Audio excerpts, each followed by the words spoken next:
പ്രണാമം. നമുക്ക് ശ്രീ വാൽമീകി രാമായണം കഴിഞ്ഞ ദിവസത്തിൻ്റെ ബാക്കി ഭാഗത്തിലേക്ക് തന്നെ മടങ്ങാം. അനുജനാണെങ്കിലും അർത്ഥപൂർണങ്ങളായ വാക്കുകൾ കേട്ട സാരഗ്രാഹിയും പരന്ധപനുമായ ആ ധർമ്മസ്വരൂപി കോപമടക്കി ചിത്രവർണ്ണോജ്വലമായ കോദണ്ഡം നിലത്തൂന്നി നിശിതശരം വലതുകൈകൊണ്ട് ചുഴറ്റിക്കൊണ്ട് ലക്ഷ്മണനോട് അരുളി ചെയ്തു. ഉണ്ണി ലക്ഷ്മണ, എന്താണ് നാം ചെയ്യേണ്ടത്?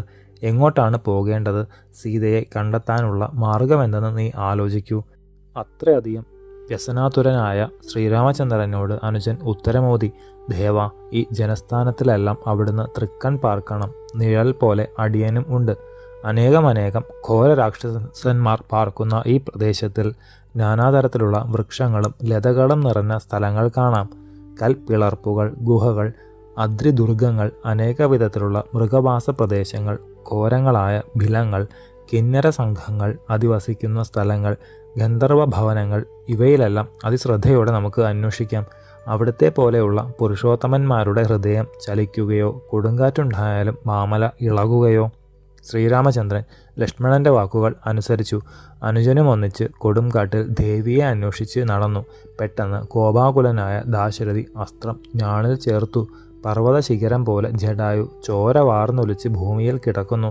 ലക്ഷ്മണ, ആയതലോചനയായ സീതയെ കൊന്നുതിന്ന് കഴുകന്റെ രൂപവും ധരിച്ചു കിടക്കുന്ന ഒരു രാക്ഷസനാണിത്. ഈ അരക്കനെ എൻ്റെ ബാണം കാലനൂർക്ക് അയക്കും.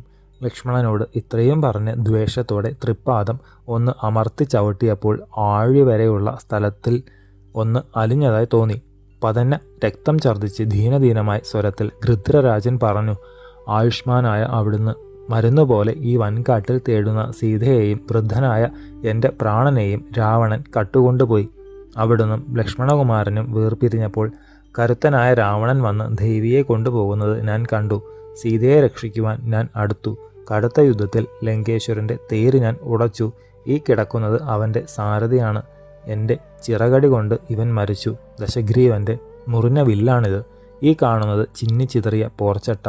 എല്ലാം ഛിന്നഭിന്നമായപ്പോൾ ക്ഷീണിതനായി തുടങ്ങിയ എൻ്റെ ചിറകുകൾ ചന്ദ്രഹാസം കൊണ്ട് വെട്ടി വീഴ്ത്തി വൈദേഹിയെയും കൊണ്ട് നിശാചരേന്ദ്രൻ ആകാശത്തിലേക്ക് ഉയർന്നു.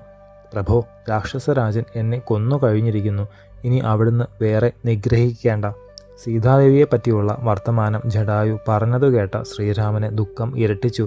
കോദണ്ഡം നിലത്തിട്ട് ഓടിച്ചെന്ന് ഗൃധ്രരാജനെ കെട്ടിപ്പുണർന്ന് നിലത്തു വീണു. ലക്ഷ്മണനോടൊന്നിച്ച് വിലപിച്ച പ്രഭു ദീർഘനിശ്വാസം ഉതിർത്തുകൊണ്ട് അരുളി ചെയ്തു. ലക്ഷ്മണ, രാജ്യം പോയി. വനത്തിൽ പാർപ്പു തുടങ്ങി. സീത പോയി. സഹായിക്കാൻ ആത്മാർത്ഥമായി ഒരുങ്ങിയ പക്ഷിരാജൻ മരിക്കാറായി. എൻ്റെ ഭാഗ്യക്കേട് അഗ്നിയെ കൂടി ചാമ്പലാക്കിയേക്കും. അപാരമായ സാഗരത്തിൽ എൻ്റെ പാദമൂന്നിയാൽ അത് പറ്റി വരളും. ഇന്നുള്ള ചരാചരങ്ങളിൽ വെച്ച് അത്രയും നിർഭാഗ്യം ഒത്തുചേർന്നവനാണ് ഞാൻ. അനർത്ഥ പരമ്പരകളുടെ വലയിൽ ഞാനിങ്ങനെ പെട്ടുവല്ലോ.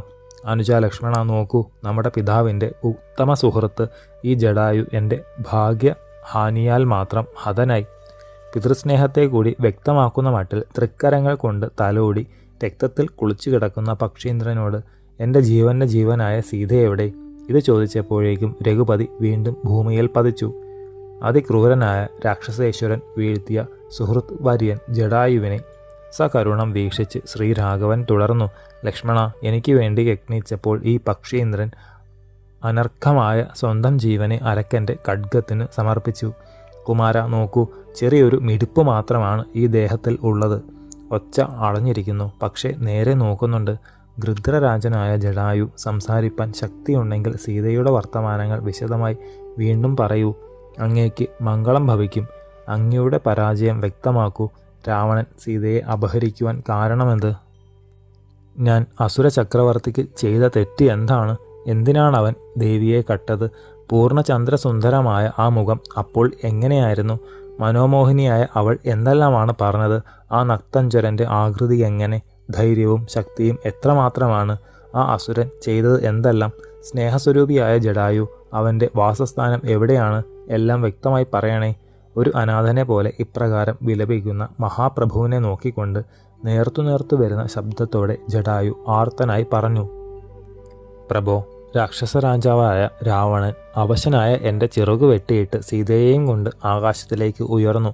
കാറ്റും ദുർദിനവും ഒത്ത് ഒരുവൻ മായ കാണിച്ച് നേരെ തെക്കോട്ടാണ് പോയത്. രാമ ഉണ്ണി, എനിക്ക് വീർപ്പ് മുട്ടുന്നു, കണ്ണ് ചുഴലുന്നു.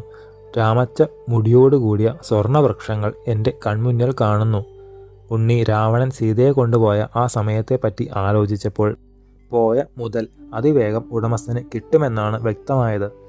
വിന്തം എന്ന മുഹൂർത്തമായിരുന്നു അപ്പോൾ. ഇത് ആ രാക്ഷസൻ ആലോചിച്ചിട്ടില്ല. ഓമലാളായ സീതയെ രാവണൻ കട്ടത് മത്സ്യം ചൂണ്ടലിൽ കൊത്തിയതുപോലെയാണ്. അവൻ അതിവേഗം മുടിയുകയായി. ജനകരാജകുമാരിയെക്കുറിച്ച് അവിടുന്ന് ഒട്ടും ദുഃഖിക്കരുത്. ആ അരക്കനെ വധിച്ച് സീതയൊന്നിച്ച് അവിടത്തേക്ക് സുഖമായി വസിക്കാൻ അധികം കാലതാമസമില്ല. തൻ്റെ ഇടം വിടാതെ ഇത്രയും പറഞ്ഞപ്പോഴേക്കും ജടായുവിൻ്റെ വായുവിൽ നിന്ന് രക്തം ഒഴുകി.